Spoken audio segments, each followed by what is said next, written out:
What does Marilyn Monroe and James Mansfield have in common other than being carbon copies of each other?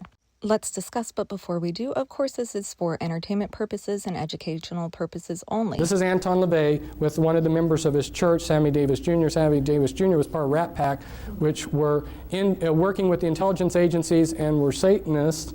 And one of his slaves, James Mansfield, is there kneeling down before Anton LaVey in a satanic ritual. Say what now?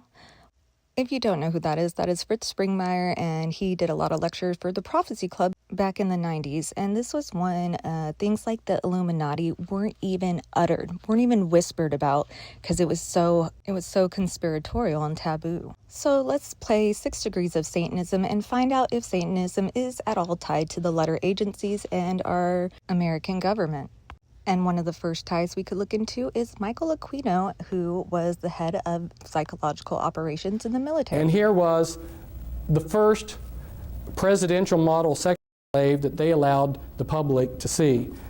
This is Marilyn Monroe. She both James Mansfield and Marilyn Monroe had sexual relations with John F. Kennedy.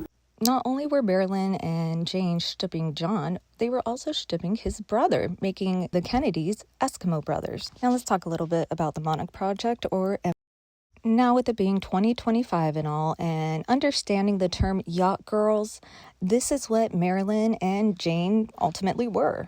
And this is not me trying to put Marilyn and Jayne down. Look, a girl's got to do what she got to do, and to be in this industry, look at the Cassie Diddy situation. I think we know what you got to do.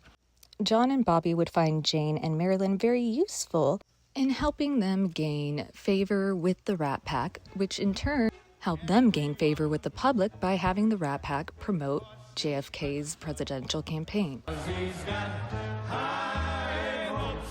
He's got high hopes. 1960's a year. Needless to say, Marilyn and Jayne both got passed around to very high-up political and Hollywood executives. Jayne and Marilyn would find themselves often in situations with very influential people. And if there's one thing pretty girls are good at, it's getting secrets from stupid men, which allegedly Marilyn had a lot of, and she kept it in a secret diary. Which brings us to one of my favorite 1950s bombshell, Jeannie Carmen, who also the Kennedys were shipping. And I'm going to leave it here with a little snippet from her. She was good friends with Marilyn, and she's going to tell you in her own words what she believes happened to Marilyn. And in the next video, we'll talk about how this all ties back to James Mansfield and Sam Brody. Kennedys. Tell me about the Kennedys. She loved Bobby, or I think she loved Jack, didn't she? No, she loved Bobby. She did Jack love Bobby? was just To get there? Yes, to get there. She liked him, and she wanted to be in that atmosphere. Did she want to be the first lady? Yes. Is that what she wanted to be? Yes. Did she really? But she loved Bobby too. She did. But she was looking forward to being first lady because Bobby promised to marry her. The diary, yes, she had a diary. Yes. Did she really keep- Yes, did you see it? Oh yes, of course I did. She used to write in it all the time, In but front of not you? to be In front of you? oh sure, but not to be malicious. I see. She was just keeping up with stuff that Bobby said, hoping to get more informed, hoping to be able to converse with him in a nicer, easier way. She kept everything, stuff about Hoffa, you name it. It was Peter in there. Lawford too.